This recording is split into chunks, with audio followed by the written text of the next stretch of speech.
કેરી કઈ ખાવો બોલો તો ખરા બોલતા નહીં બોલું મન વર્ક રાખ્યું તમે તો ખોટા ખોટા કે કેરી સસ્તી તો મળતી જ નહીં કોઈ દિવસ મળે કઈ ગયું સાચી કોણ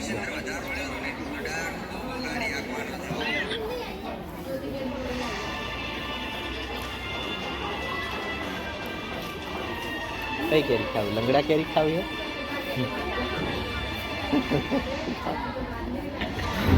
હા છે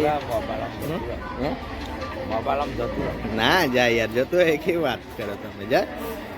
તમે ના જાઓ યાર કોઈ કેસર કેરી ખરી ને કઈ કેરી કેસર હા એ કેસર કેરી સૌથી મોંઘી મળે સસ્તી ના મળે 4 કિલો આલે કેસર કેરી તમે કેસર કેરી ખાધી જ નહીં હોય ખાધી જૂઠું બોલવા હોય તમે એવડા બધા કેસર કેરી તમે નહીં ખાધી હોય કઈ ખાધી પેલી લંગડો કેસર ખાધી વાત કરો જબરાય તમે તો કેસર કેરી ખાઓ હા કેવા રૂપા બરાબર ને તમારા ગામમાં કેરી નહીં એ કે દેશી એટલે પણ સારી જ હોય ને દેશી બોલ હાગે તો સારી જ હોય ને પણ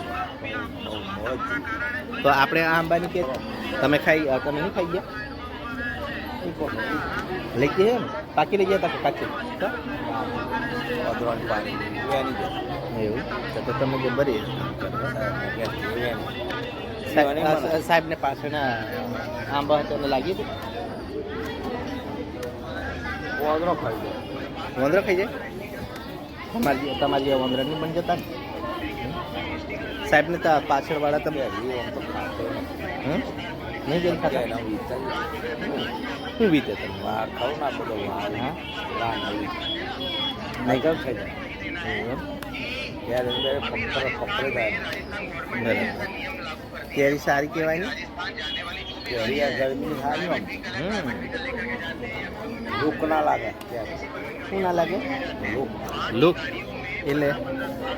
લૂક એટલે આપણને બધું ગરમી થઈ ગયું ને એ આપણને ના થાય ઠંડક આપે એમ ને એટલે લૂ ના લાગે એમ કહો લૂક લૂક તમે યાર જરીક અલગ શબ્દ બોલો તો દૂધી હોય કઈ દૂધી હોય હા દૂધી એક ડુંગળી હોય હા ડુંગળી એક કેરી કેરી એને શું કરવાનું બાફી રાખવાનું બાફી નાખવાની 2 લોટા બાફી તો કોઈ બી છોકરું હોય ને આખા શરીરમાં પડવાનું માલિશ કરવાની ને ઓહો એટલે માલિશ કરે તો કેવો લૂક હોય બધું લૂ ના લાગે એમ ગરમીમાં લૂક હોય તો એ મટી જાય એવું તો ચામડીમાં રોગ લાગી જાય તો પછી એ લગાવવું તો ન લાગે ચામડીમાં માણસ નહીં આવે હે માણસ ઠંડુ માણસ એવું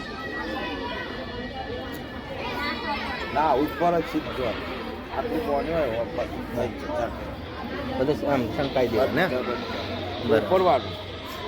બહાર નહીં જવાનું ખાલી ચોપડવાનું એવું બરાબર હા બુક ચોપડ જાય હા એ એમ ને એટલે એક જાતનું માલિશ જેવું કહેવાય ને એ કેવું કે ઘરગથ્થુ ઉપયોગ કહેવાય કે કેવો કે ઘરગથ્થુ એટલે મતલબમાં દેશી ઉપચાર કહેવાય કે દેશી દવા કહે ને તો તમે યાર જે બ્રહ્માણ હશો યાર દેશી દવા કરો આ બધા હું કે તમે જોડે તમને ઓળખી ગયેલા છે આ લોકો પાછા